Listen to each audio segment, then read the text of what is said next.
Bonjour à tous et à toutes. Alors, aujourd'hui, euh, comment on va dire cela? Je vais pas faire dans la dentelle parce que aujourd'hui, je vais vous parler d'un Transformers euh, vraiment gigantesque. Autant il est dans la série animée des années 80 jusqu'à 2000 pour ses rééditions. Mais autant il est ici, là, en live, il est énorme. Le Devastator, ou plus connu sous les noms des Constructicons. Donc c'est un Decepticon. Voilà. Ça va se passer en 3 parties parce que c'est vraiment énorme comme truc. Et voilà, j'ai essayé de faire au plus court, mais c'est pas possible. Il y a tellement à faire et à voir pour ce modèle-là. Alors, vous devez savoir une chose, c'est que ce modèle-là n'est pas un modèle officiel. Alors, je vous explique. Ce sont les fameux modèles qui viennent de Chine, qui s'appellent les KO Models. Qu'est-ce que c'est un KO Models? En anglais, KO vient de la contraction de knock-off, qui veut dire en fait que ce sont des reproductions d'objets, de marques, de robots qui sont faits presque à l'identique, mais qui évidemment ne sont pas de la marque en elle-même. Ici, dans ce cas-ci, en ce moment, il y a une grande vague de KO pour tout ce qui est Transformers.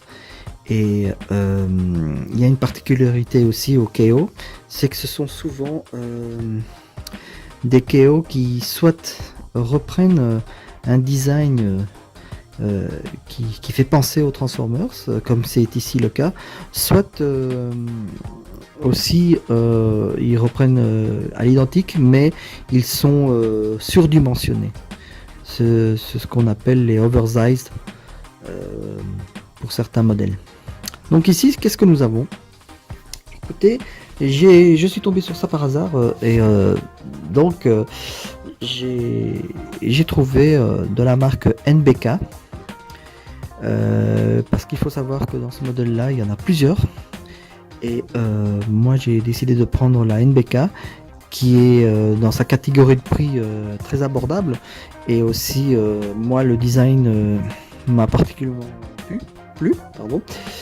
Et entre autres je vous en parlerai souvent, tout ce qui est plastique translucide, moi j'ai opté pour cette option là. Voilà. Donc, qu'est-ce que nous avons ici? Donc, nous avons un NBK Devastator surdimensionné. Alors, il est légèrement plus petit que son confrère de chez Hasbro, qui n'a pas du tout le même design. Si vous allez regarder sur internet, vous verrez. Hasbro Constructicon, c'est Combiner War, ouais, les Combiners War. Voilà, donc c'est une autre série, mais bon, ça donne ça. Et moi, j'aime pas du tout le design, qui est très rétro des années 80, mais je n'aime pas. Et ici on a un design vraiment avec des détails, bon, comme si ça essayait de se rapprocher un peu des véhicules réels. Voilà. Donc je commence par la forme gigantesque de notre Devastator.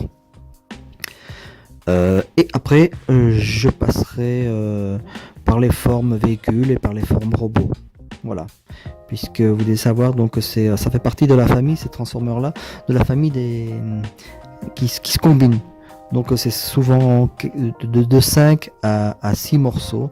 Et vous avez donc chaque véhicule, que ce soit des véhicules à thème aquatique, militaire ou de construction ici par exemple, et qui se combinent pour donner un énorme robot. Alors ici, je vais pas vous mentir, ce morceau-là fait à peu près 43-44 cm de haut.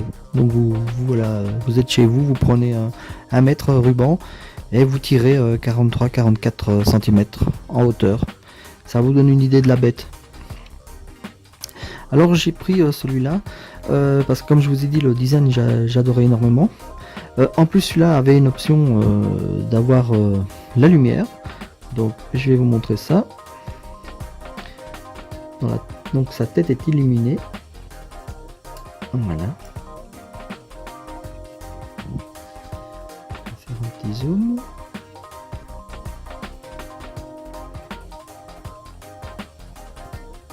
Voilà. Hop là. Vous voyez, donc c'est vraiment c'est très sympa. Voilà. Ça se fait avec un petit bouton qui se trouve à l'arrière de la tête. Et ça s'éteint très facilement. Voilà.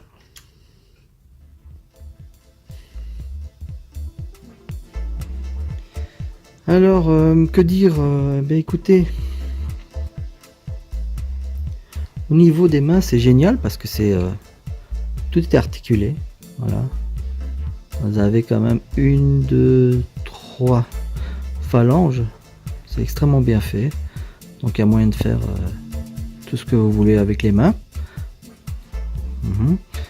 Comme vous la voyez ici sur son autre main. Hein, voilà, ici je fais le V de la victoire. Voilà, c'est assez sympa. Donc voilà, au niveau des articulations c'est pas mal.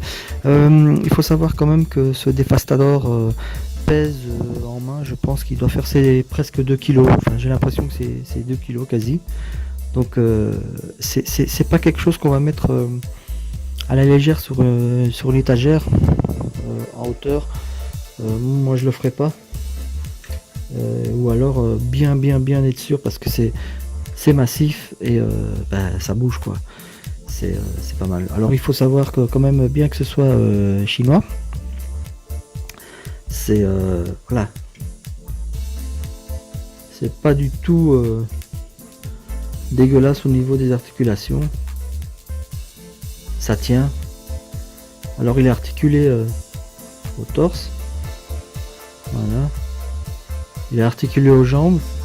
Alors je vais pas le faire mais parce que sinon ça me reprendrait du temps un petit peu pour le remettre en équilibre, mais sachez que il est articulé ici. Il y a les flaps des hanches donc, qui permettent d'avancer les jambes. Il est articulé au niveau du genou. Et alors ils sont articulés au niveau des chevilles. Donc ça bouge assez bien. Ici vous avez vu au niveau des épaules, au niveau des coudes, hein, vous voyez que le coude est replié par là. Le poignet est complètement fonctionnel dans tous les sens. Et donc voilà. Alors on peut prendre aussi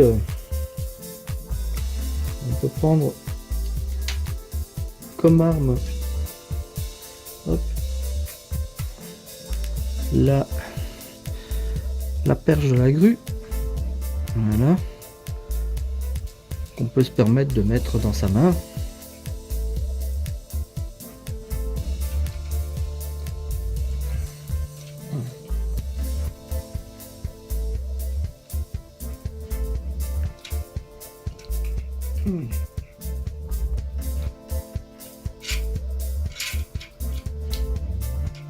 Voilà, c'est pas toujours facile. Allez, on va refaire.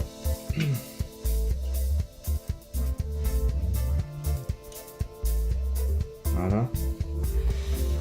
Alors par rapport au Devastador original du Transformers, normalement le Devastador il a un grand gun. Ici c'est pas le cas, c'est pas fourni comme je vous ai dit. Ce sont donc des KO, de reproduction de robots, de persos qui existent mais qui ont certains changements par rapport par exemple aux couleurs, etc. Et bon, de temps en temps pas tout est fourni avec, mais ici en l'occurrence c'est plus un custom puisqu'il ne ressemble pas trait pour trait à l'original, mais bien un remix, un reboot. Sauf peut-être la tête ici qui est quand même assez de l'original. Ça, voilà. Ça c'est bien possible. Voilà. Donc que dire déjà de cette forme là du Devastador? Bah écoutez, c'est impressionnant. Le montage en soi est pas ultimement difficile, Euh, Bien que peut-être pour Mixmaster et je dirais ici pour Long Haul, le camion Ben, c'est un petit peu bricolage au début pour voir. Mais voilà, ça se fait assez facilement. Un petit peu d'habitude et ça va tout seul. Alors qu'est-ce que je voulais dire? Moi, le pack que j'ai reçu, ça venait en fait avec tous les modes d'emploi. Voilà. Donc en fait, on a un mode d'emploi par Constructicon. Donc ils sont 6. Alors moi j'ai été quand même assez surpris de la qualité des modes d'emploi. Parce que quand c'est chinois, on s'attend à quelque chose un peu bâclé ou pas très clair. Mais regardez. Je vais vous déplier celui-là. Voilà. Donc la plupart des modes d'emploi commencent en mode robot à véhicule par exemple. Et vous voyez que franchement, il y a vraiment pire comme mode d'emploi. C'est bien expliqué, c'est même en couleur. C'est pas une photocopie, c'est franchement bien fait. Voilà, ici l'explication pour passer en mode jambe, ici pour celui-là. Voilà. Donc honnêtement au niveau des modes d'emploi c'est tout à fait correct. Juste un petit bémol pour certains. Voilà, pour certains, enfin la plupart on a par exemple du véhicule à robot, mais on n'a malheureusement pas l'inverse. Donc va falloir un peu de gymnastique mentale pour revenir en arrière et le remettre en l'état véhicule. Mais il y en a je crois un ou deux où effectivement c'est expliqué du robot à véhicule et du véhicule à robot. Voilà. Mais voilà, franchement, c'est super bien fait. C'est clair. C'est en couleur. Le papier est franchement de bonne qualité. Bon, on va pas s'attarder sur les manuels, hein, mais c'est juste pour expliquer que pour ce que c'est des reboots et KO, quoi, c'est franchement bien fait.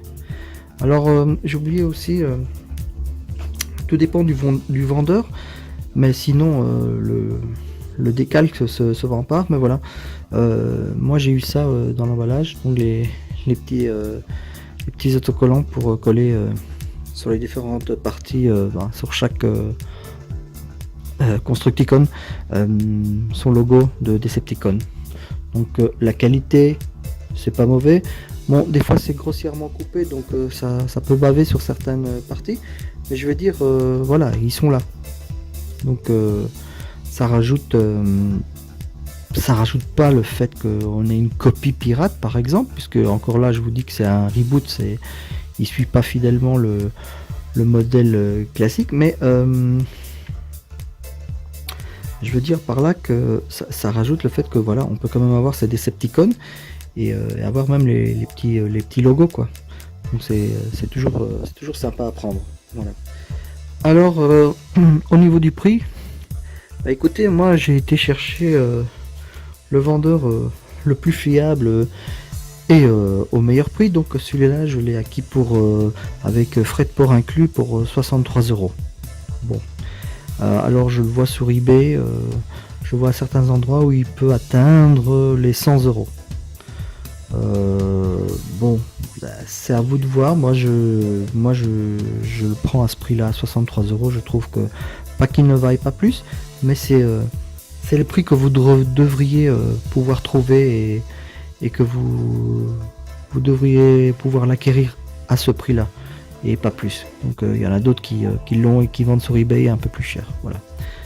Il faut savoir qu'il y a d'autres modèles de la même marque NBK où il n'y a pas les plastiques translucides, où c'est comme ça, c'est de cette couleur là et c'est fermé.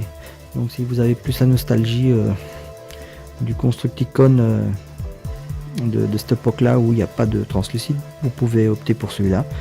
Et sinon il y a encore deux marques qui sont légèrement plus chères, qui s'appellent Jimbao et Jinrei je crois, et eux oscillent entre les 110 €, 120 €. Mais bon, la différence c'est qu'il y a peut-être un peu plus de détails, machin, tchic-tchac. Mais moi personnellement, j'ai pas aimé le design parce que pour certains véhicules, euh, c'est pas la même chose. Je trouve que bon, voilà, c'est une question de goût, c'est une question de choix. Mais voilà, sachez qu'il y a trois versions de ce modèle-là qui se baladent sur le net, avec des gammes de prix allant de 63 euros à jusqu'à 120. Voilà. Par contre, je vous déconseille fortement de prendre toute autre marque ou tout autre modèle que du NBK dans la première gamme de prix, parce que plus bas que ça, c'est la qualité, on oublie. Et le design aussi, c'est dégueulasse, c'est pas beau.